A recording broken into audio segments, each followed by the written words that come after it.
আপনি কি কাগজের কাপে চা কফি পান করেন? হয়তো দাবি করবেন আপনি স্বাস্থ্য সচেতন, কিন্তু এই অভ্যাস আপনার মৃত্যুকে ডেকে আনতে পারে একটু দ্রুত। জি, আপনার কাগজের কাপে লুকিয়ে আছে জীবনের নির্মম সত্য। কফি শপে কিংবা টং দোকানের এই কাগজের কাপ থেকে আপনার শরীরে ঢুকছে হাজার হাজার বিষের কণা। শুনতে অবিশ্বাস্য লাগলেও গবেষণায় উঠে এসেছে চমকে দেওয়া তথ্য।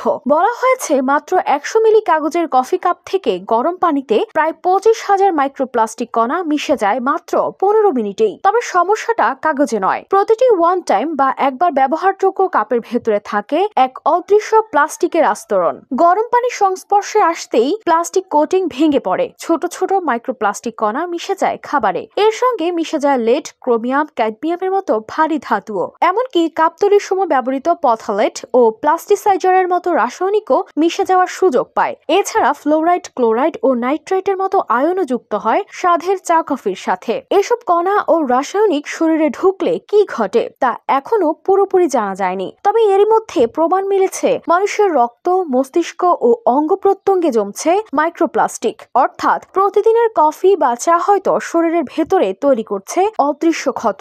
আপনার ব্যস্ত জীবনে ছোট্ট এক কাপ কফি হয়তো অনেক বড় সঙ্গী, কিন্তু সেই সঙ্গীর আড়ালে যদি লুকিয়ে থাকে বিষ, তবে পছন্দ বদলানোই সবচেয়ে বড় বুদ্ধিমত্তা। ওয়ান টাইম কাগজের কাপের বদলে স্টেইনলেস স্টিল, কাঁচ বা সিরামিক মগ ব্যবহার করলে হয়তো এমন ঝুঁকি থেকে রক্ষা পেতে পারেন।